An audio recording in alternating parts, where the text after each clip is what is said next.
All right, let's get going. So guys, hello and welcome. Streaming. Hello, welcome everyone. I'm Dmitri Zimine from StackStorm. So, happy automation. I'll be talking about event-driven automation and the workflows, and a few words about why would you care to listen to me. In the past, I ran the company that built the automation product that is now known as Microsoft System Center Orchestrator. I worked with VMware after. Right now, I'm at a company called StackStorm, and effectively what I'm doing is fixing mistakes that I did in a past life.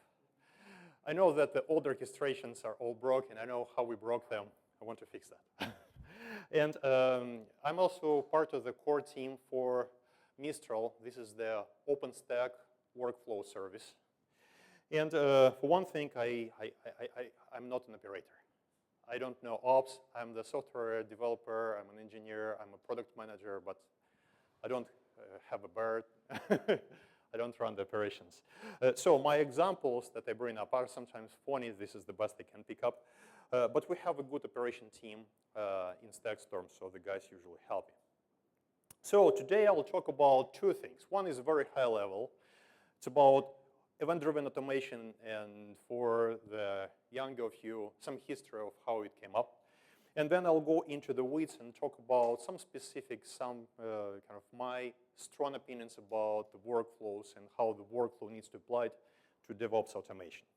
So at the high level, it all started with business process automation. There are like banks, there are mortgage procedures, there are approvals, there are expense reports. And at some point they say, well, why don't we use software to do all this stuff? And they applied the software to business automation. At this point, majority of the workflow body of knowledge in computer science has been created. It is the workflow patterns. It is like most of these workflow consortium, Patronets, other things that mainly dated to late 90s and didn't change much since.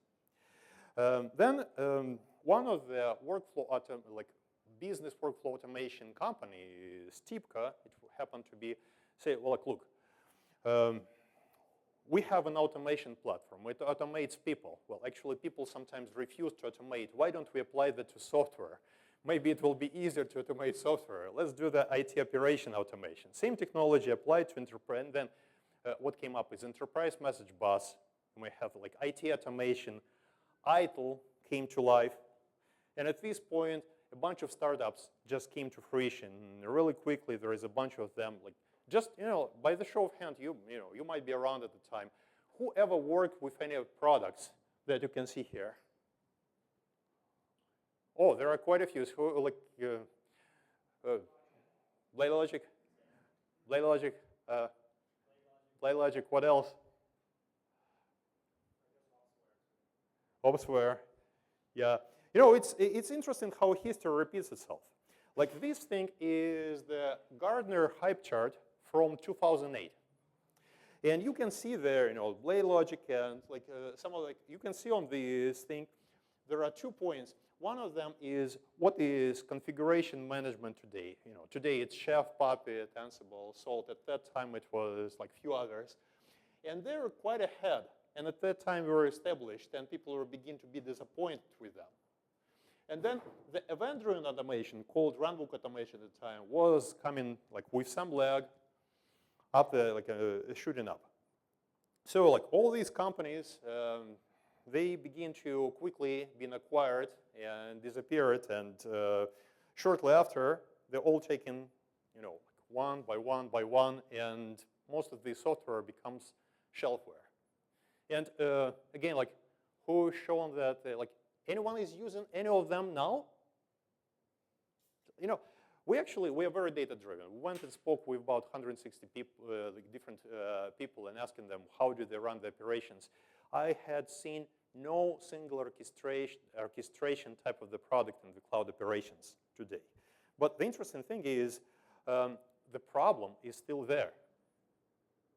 The problem this event-driven automation used to solve is still there. In fact, the problem is bigger than 5 years ago when all the smoke around idle and automation has settled. The problem is bigger because the speed is much faster. It took about a week to provision a service. At the time, it was remedy tickets and kind of closed-loop system automations worked at a week time frame. Right now, it's fraction of a second to provision the Docker image. So tools. There are so much more tools right now. On my last count, there are only 140 monitoring systems alone. And by the time we finish this presentation, there probably will be 10 more. So I was tired to drag and drop the icons on the slide to make this point. And what's interesting is with all this massive increase in the tooling, the massive increase in the operations, in fact, in the need for these operations, what we still have is what ties these all tools together. It is literally someone is looking at all these screens, registering, eyeballing what is happening, and taking actions, like fat fingering the actions. So it's obvious that solution is the same. Solutions is event-driven automation, but with a modern twist. The old product simply doesn't cut for that.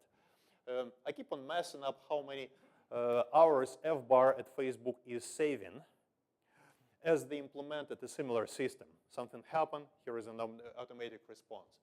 Recently at SALT conference, there was a term coined, which they say event-driven infrastructure. And they're talking about the same things. There are things that happen on the event. We don't want to do them manually. We want to automate them. And there are some early kind of elements of the event-driven automation coming in SALT. There are beacons there. There is some workflow coming into SALT. Microsoft actually, this year, my old good Opalis is kind of shift a little bit. They still ship it, but they came up with a new automation platform, runbooks, on Azure that is conceptually very similar to what we're talking about. And what it is, the event-driven automation, is pretty much this. Act, observe, orient, decide that. But typically, the solution for that is very common. There are sensors. They figure out what's happening. There are triggers. That's the representation of the event in the system. There are rules. Let's decide what do we do. There is a workflow, and the workflow is a codification of your runbook, if you will, the process that you capture, and it's abstracted from all the tools behind. And then they call the actions, and the actions actually do and go away and do the work.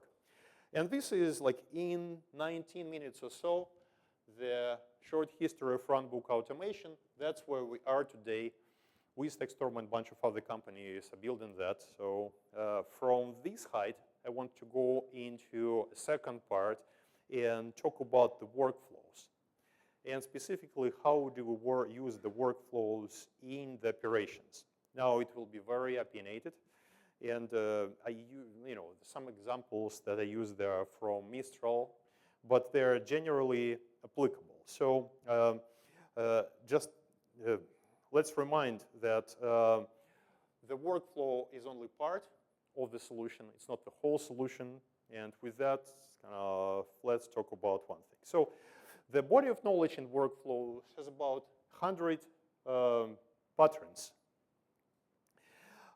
So in practice, we've been running the workflows for automation in the past and right now. In practice, I found that very few of them are actually necessary for IT automation. Not all of them which apply to business automation are equally applicable here. Workflow is essentially doing two things well. It keeps the state. Keeps the state, meaning there is a long-running process, and long-running is defined as longer than you can expect your software to stay up, which is pretty much anything. And it keeps the state of what is going next, what needs to be done next. And it carries the data. You remember this bunch of the tools underneath. We need to carry the data from one tool to another tool to another tool. And this is what the workflow is good at. So what are these patterns? So I have my strong opinion of what are the few patterns that are sufficient, necessary and sufficient for the good workflow automation. And let's go one by one. So the basic, the sequence. You run one command, after that you run another command, then you run another command, and you're done. If you update configuration, clean up the logs, restart the service, something like that. Sequence, that's the bread and butter. Passing data. Sometimes the first task returns you something that you want to consume in the task down the line. So first time, I diagnose something, and then I want to post the results of diagnostic in my collaboration, say like Slack. We are doing the CloudOps, and we want to say, you have a problem. So in this example, we have a workflow input. We have this workflow input used in this task. We publish variable into the context, and then this task uses the inputs, and it uses the published variable, and it also uses the part of this task output. So we learned at StackStorm to use YACL, yet another query language. Most of the similar engines are using Jinja. It works. It works up to the point where you begin to care about the types. And then we have another workflow, like tiny workflow engine. We call it action chain, and we continue to use Jinja, and we hit this problem up front. So YACL is pretty much Python path with extensibility and with functions. It is currently in incubation in OpenStack community. They will add documentation to that. We expect that to be highly adopted, so just a note. But the important thing here is carrying the data between different systems is essential, and ability of the workflow to conveniently refer this data is something that you're looking in the workflows. Conditions. I mean, the basic conditions is when something goes right, do X. When something goes wrong, do Y. And be sure that you do that. So if the operation completed, I just say complete. But here, I probably a launched the incident, and someone will wake up. So sometimes you want to base these conditions on the results of the previous task. So there is an exit code in the previous task. And then you want to base that on some payload or combination of the payloads from the results of the task up the flow. In this case, it's trivial example. You can do code, but in Mistral specifically, you can assign the conditions on the transitions, like that. Again, this is major necessary pattern, and you will look on that. But that's pretty much it. So we have the sequence, we have the data transfer, we have conditions on transitions, and that is sufficient. Now, sometimes we need more. Sometimes, we build StackStorm using StackStorm. Sometimes we manage to use the same version of StackStorm to build the same version of StackStorm. That's a little bit crazy, but and when we build, we test that. We test that on free systems. We test it on Fedora. We test it on Ubuntu, and we test it on some Red Hat 6. So we can run them consequently, but we're actually doing that on every check-in, and running that, it's just we don't want to. So we want to actually split, and we're running these things in parallel. So the parallel execution is a very natural next step in the workflow. It's all good. One problem with this. Once you split the flow, you need to put it back together again. And apparently, there are, the question is how, this task, when you put it back together, question, how many times it's going to run? Apparently, there are 16 ways of joining the workflow. Give or take, there might be even more. Joining the workflow together once you split that. And I will demonstrate that with some examples that we support in Mistral and I think are essential. And again, like these are only few. The one is the simple merge. I run one test, another test, third test. At the completion of each test, I just want to post like, this test completed. So very simple, they all merge, and there are 3 times of this task execution. Sometimes I don't want that.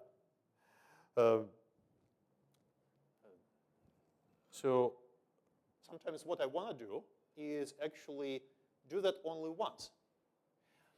Once I tested the 3 branches, I want actually, like our release workflow tags the particular SHA and creates the branch of that once we are certain that it's good to go. So I only want to do that when number 1 and number 2 and number 3 all did. Basically, when I say join all, and then I tag release, when all the tests passed.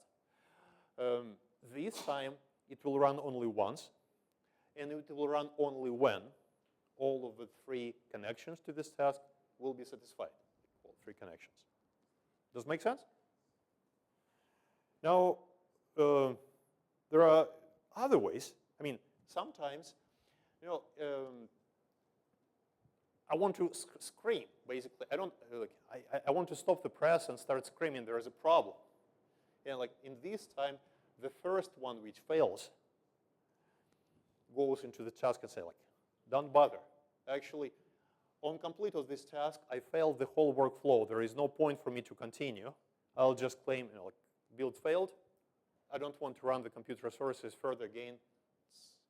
So these are just 3 out of about 16 ways to do the join. In my practice, these 3 ways, the support of these 3 ways is generally sufficient to do like, workflow of the high complexity. If there is even higher complexity of the workflow, you might question yourself, like, are you doing that at the right level of abstraction? There might be a task, a dedicated task, a dedicated action that may want to deal with this complexity. And the last but not the least is an ability to deal with multiple data. You know, sometimes, you know, like as the data travel the pipe, sometimes you want to run the task multiple times. I have a personal bias against the loops. Against the loops in a kind of, it's hard, kind of I have scars on trying to build the loops and like in the workflow, especially given that the data travel in the workflow and they travel with the token. So, there are different ways of doing that. What needs to be done, though, is once you created an array of data, you need to be able to call an action on each element of the array of the data, or on some elements of the array of this data. So the way we're doing that in Mistral, again, it's kind of, as an example, is there is kind of similar to what Ansible is doing in their playbooks, is with items clause. So there is a list, and you generated a bunch of IPs. Now, for instance, in this phone example, you want to build a number of VMs for each IP and give them an IP. So you have this create VM with IP, pass an IP. And you do that as many times as it fails. Like, this is a very interesting pattern. You know, there are some interesting corner cases to that, what you constitute as a failure, what you constitute as success. But, you know, it's just enough to touch the kind of the potential complexity of this and make a point that from the use case requirement, this is something that is absolutely needed. You know, again, when you imagine the data passing, when you imagine the joins, when you imagine other things, you can see that at this point, the workflows can grow pretty complex and it becomes interesting. So these are the few patterns that cover majority of that. Like, what I want to say is, well, there are other features of the workflow. Nesting, you know, the workflow is a workflow. You want to call one workflow from another workflow from another workflow. So it's like a bread and butter. But what's important there is, of course, it needs to have an input and output, just normal action. But, you know, sometimes it's interesting to, you know, took us realize that when we model this, you don't model a workflow as a task. The workflow is an action. The task is a wrapper around the action, and the task defines what are context what is the policies of running this action? Like, do you run that multiple times? Do you run that kind of with retry and wait policies? Do you pause between that? What do you do after? That sort of stuff. Another thing worth mentioning is sometimes you want to assign what's happening with the task on a particular condition by default. Like, I may decide that on success, this task goes to task A, on failure, this task goes to task B, but sometimes every time when something fails, I want just to send a pager or send an email, or just to fail the whole thing. So for this, we leverage the thing which is called the, like in Mistral specifically, we leverage the thing that's called the default policies.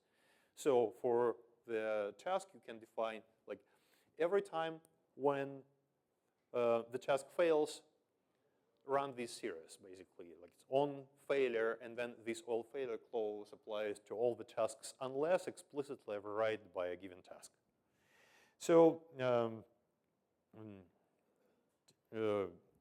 quick recap on the workflow operations.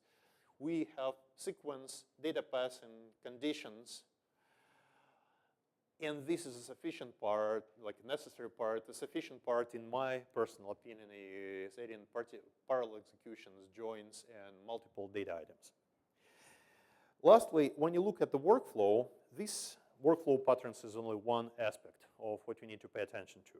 I mean, there are other things, like the workflow needs to be running reliably. When it fails and picks it up, we assume, like, or you can assume, it's a checkpoint. Like some like, Ansible, for instance, if you have a playbook and fails midway, well, you rely on the fact that the actual actions there are idempotent, so it will be probably safe to run the same playbook if they're truly idempotent. Then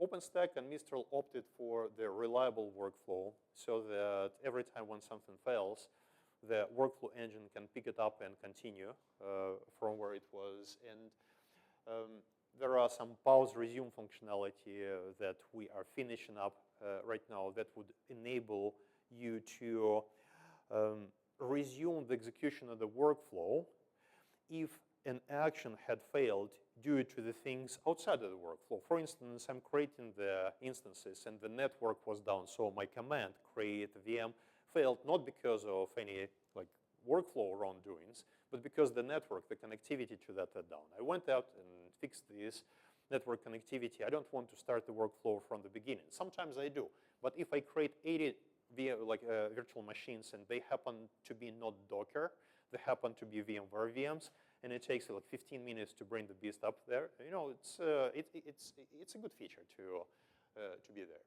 So then manageability, again, like how manageable is the workflow, the CLI, DSL, like infrastructure as code. One of the problems with the old like runbook automation solutions were that you click through this interface, you create this nice graph, it swallows that somewhere in database, and good luck exporting that from there.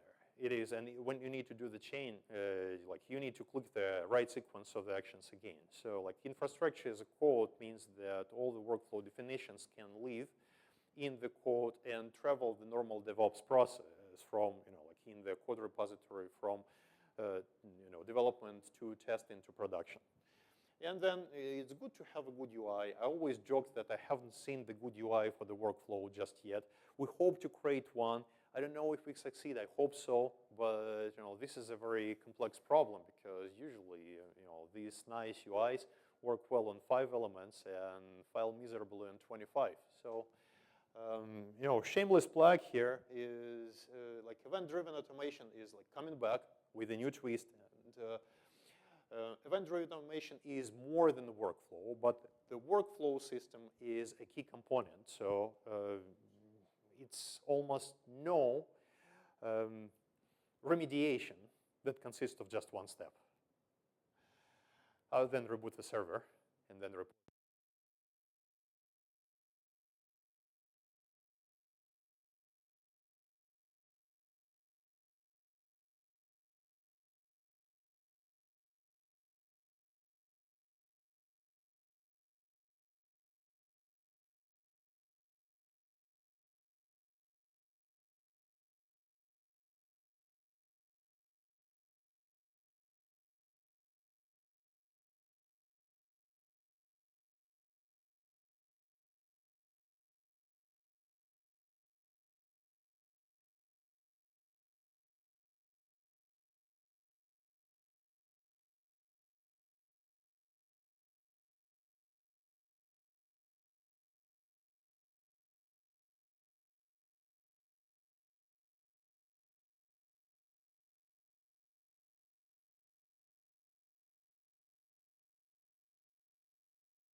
discoveries that I had on my solution.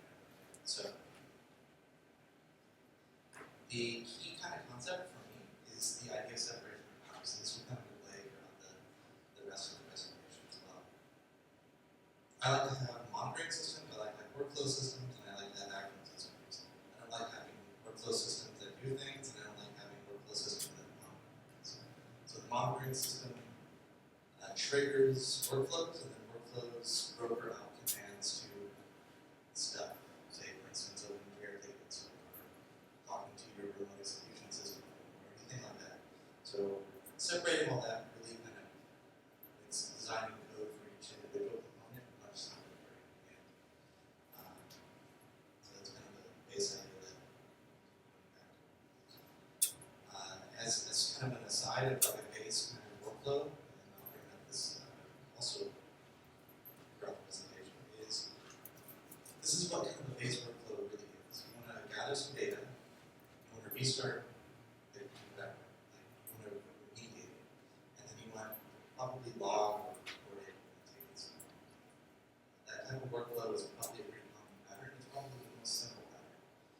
You can probably cut it down to just restart and log a ticket, but as a developer, you probably should gather something that these logs for historical purposes about why the thing crashed.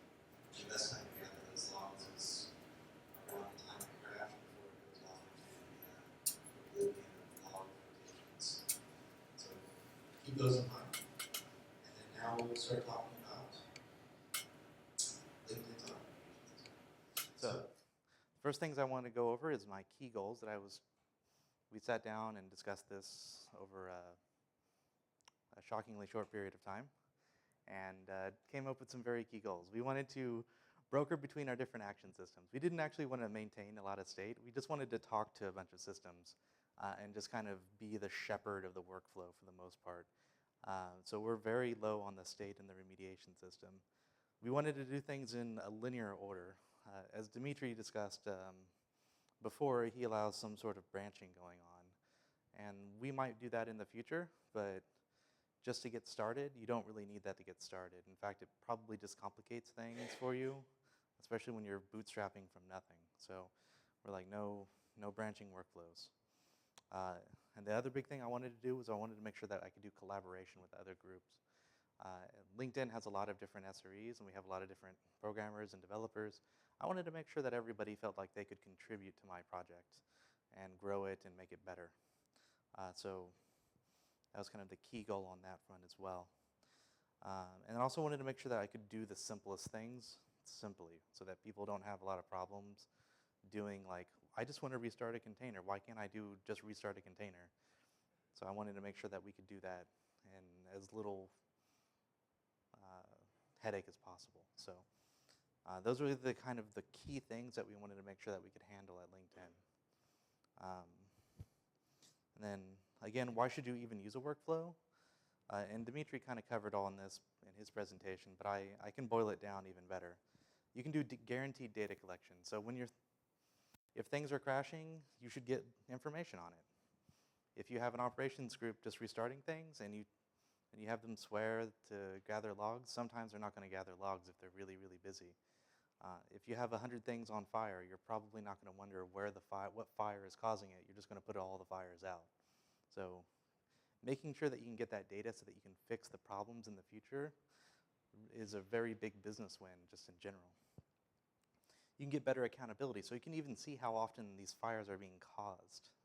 For instance, if something crashes repeatedly, your container crashing once a month might not be a bad idea. Your container crashing once an hour, probably a big deal. And if your operations group is just constantly putting out fires, they're going to be taking care of this for you in the best way that they can.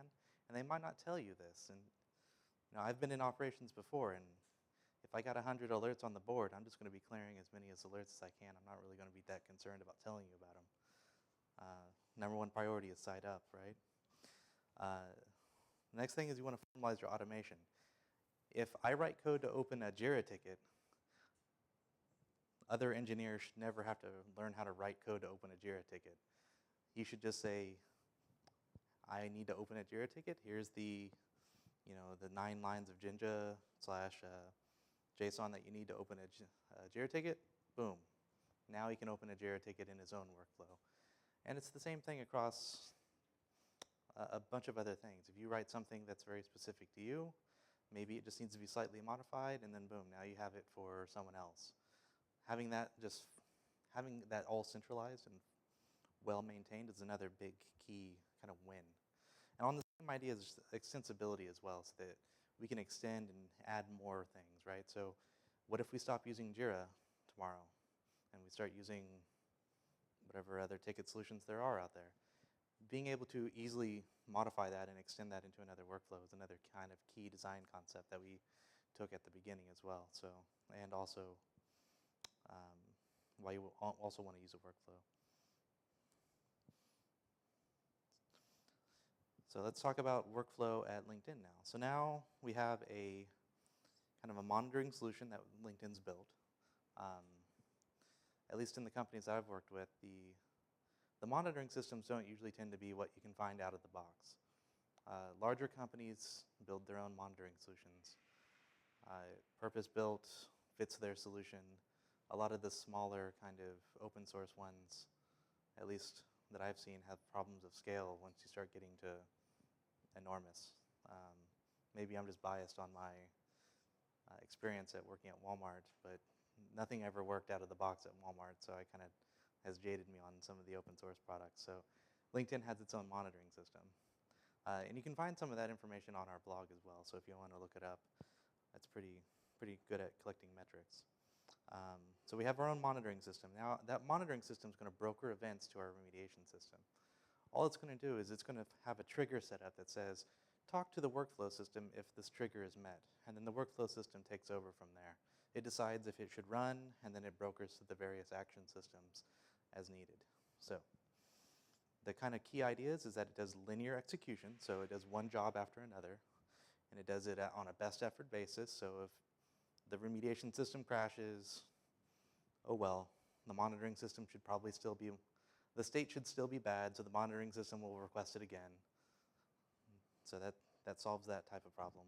And then we have some limited workflow control in the case of unhealthy plan state. And what is unhealthy plan state?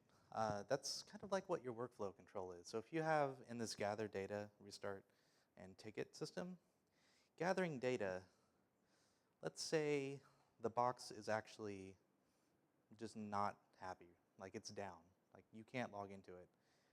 Should you abort the entire workflow if you can't log into the box? Or do you still want to get a ticket at the end of the day? Depending on how you think of that, you could very easily, your workflow system could say, I couldn't gather data, so I can't restart it. And now, what happens to the ticket? Does it get made? Well, you need some way of formalizing when that happens, because there could be like order-specific stuff. Like maybe you don't want to open a ticket if the restart worked, or the reverse. You want to open a ticket if the restart failed. That made sense. And these are kind of encapsulated in these types of workflow types that we've implemented at LinkedIn. So best effort is just kind of what it means. It means try it, and if you fail, the plan state is still healthy. So for instance, if gather data fails, the plan state is still healthy, so the rest of the jobs continue as needed. Guaranteed would be if the plan state ever moves to unhealthy, this job still runs. So in this example up here, you might want to put the ticket as a guaranteed type of job so that it would continue to run no matter what. And abort would probably be what you'd want to put on your restart maybe. So maybe if you had another job after the restart that was like attempt to copy some caches over and bootstrap it or something. If the restart failed, you probably don't want to run the subsequent jobs. So only run the jobs that are relevant when the plan state's unhealthy. And that kind of segues into the next one is on failure. So when the plan state is healthy, run this job. So in the case of this, we could make the ticket one an on failure one, and then we wouldn't get a ticket unless one of the other two previous jobs had failed. And Dmitri spoke about the kind of the key concepts. And in my solution, we've really just boiled it down to the linear execution and then the plan state health workflows as well. So it keeps it very simple and very kind of easy to keep in your head, and the code is also very simple as well. And that's actually all the content that I have. So if you have any questions or anything on that, I'd be more than happy to answer if that's what the format is. Where's our host? Are we good? What was that? Lessons learned, okay. Be very flexible in your data types. Be prepared because you might have to change your data structures very, very often. In my case, my biggest problem that we've been working on is all of our data typing has to be backwards compatible for our historical data. So we have to make sure that all that works. And having that in mind from the beginning has made some of our changes a little bit easier and some of our changes much harder. So yeah. We effectively just write backwards compatibility into all of our subsequent constructors so that they can kind of snarf up the data objects and grok what the data object is and then be like, I know how to turn that into the most recent version. And it turns it into the most recent version. Yeah? So event correlation. We can do that somewhat through our system so as I mentioned before, we try and keep the monitoring system separate from the remediation system. But that doesn't mean the remediation system can just contact the monitoring system for additional states. So if you wanted to do some sort of event correlation, my solution would have you set up additional triggers that don't trigger remediation workflows, but just go into an unhealthy state from time to time. And then when the workflow is triggered, you just go back and check these other triggers to see if they are unhealthy. And then if they are unhealthy, you wouldn't run the workflow.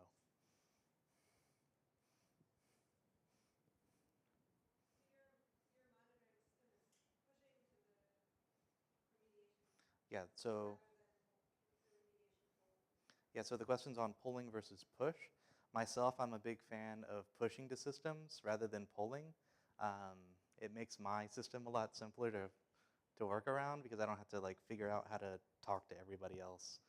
They just push to me, and then I go do things. So there's benefits to both pull and push, and I think in some situations you might want to do one or the other, but I've been burned by so many times of trying to come up with a polling system that always works that I just throw up my hands and say everything's push for me. Anything else? Do you have any sort of self-monitoring other than choosing incident monitoring? Self-monitoring? So other systems or self-monitoring? I mean, if the monitoring system itself. Oh, so if the monitoring system itself is down, what do you do? That is a very key question. And that's a question that I'm constantly having conversations with the monitoring team on how to approach that. How do you tell if the monitoring system's unhealthy? That's kind of a very deep philosophical problem. My stance is I tell my users to be aware that sometimes the monitoring system might be unhealthy and you should probably put enough restrictions on your plans on your workflow so that you don't do anything too terrible. Like, if you get a request to restart your entire container in 1 second, maybe we should pause and collect ourselves for a little bit and not try that. Maybe you do. I don't know. I'm a big fan of giving people a lot of rope and letting them go to town on it. So if they don't, they don't. Anything else? You mentioned that you tried a number of open source monitoring solutions that weren't working out in clouds. Yeah, that was mostly at Walmart back in the 2007 or so. Any recommendations, suggestions? I don't. I always arrive. So when I joined Walmart, they were just building. They'd tried Nagios and couldn't get it to work. With hundreds of thousands of things all over the country, so they weren't able to do that. And so they built their own. And then when I joined LinkedIn, they had just finished building their own as well because of bad experiences with the commercial version of something.